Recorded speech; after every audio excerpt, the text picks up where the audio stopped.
June 1985, English in the dictation. Ready? Start.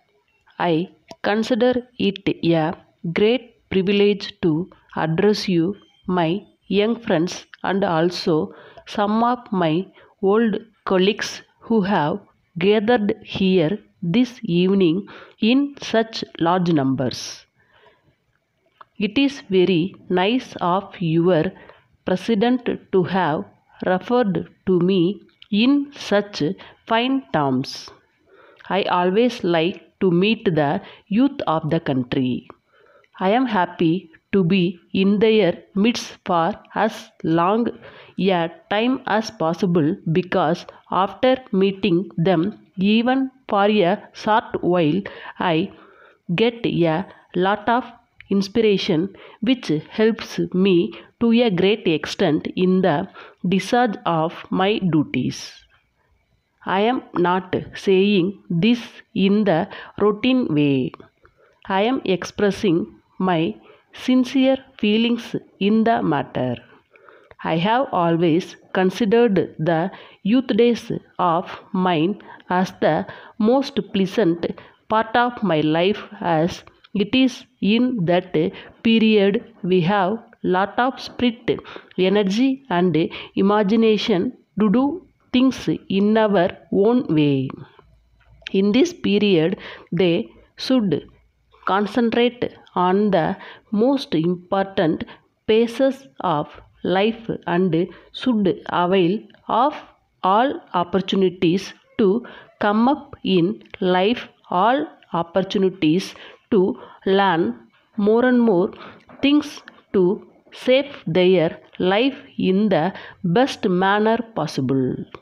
So, it is very important that you should carefully plan how you should utilize this precious day to your maximum advantage. As you know very well, after you pass out from your college and seek employment, you will have less and less opportunities to learn.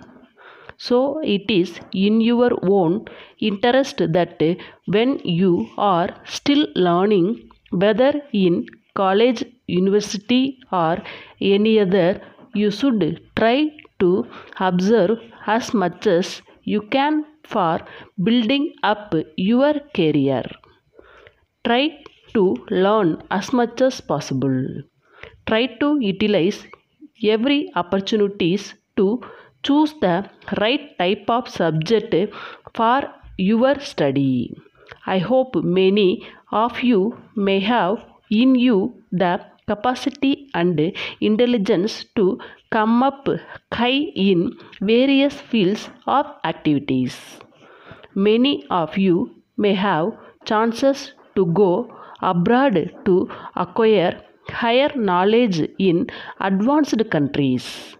In this context, I would very much like you to attend your classes regularly.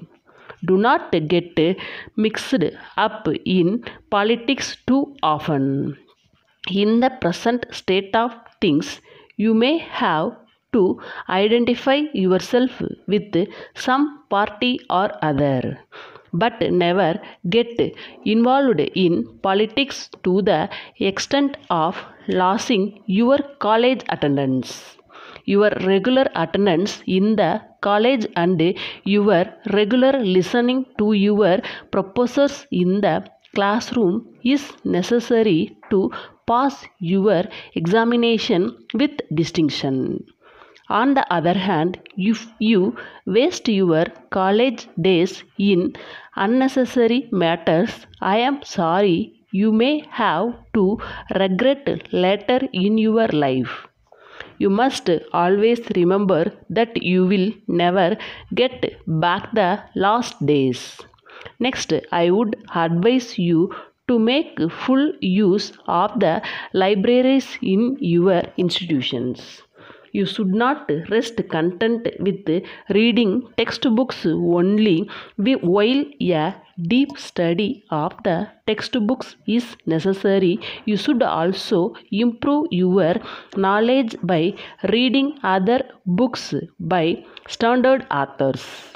Letter dated 26th March 1981 from Sankar and Company, Madurai to Messrs.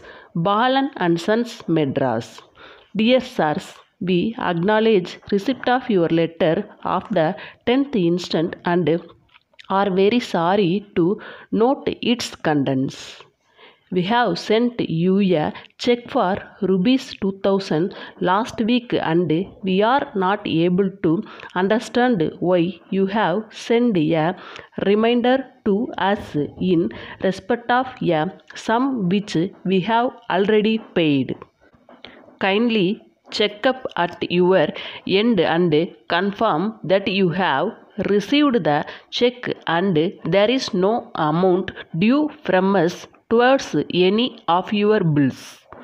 As regards the complaint we have made about the defects in some of the machines sent by you in your last consignment, we note that you are deputing your representative with your technical staff to examine the same and rectify the defects.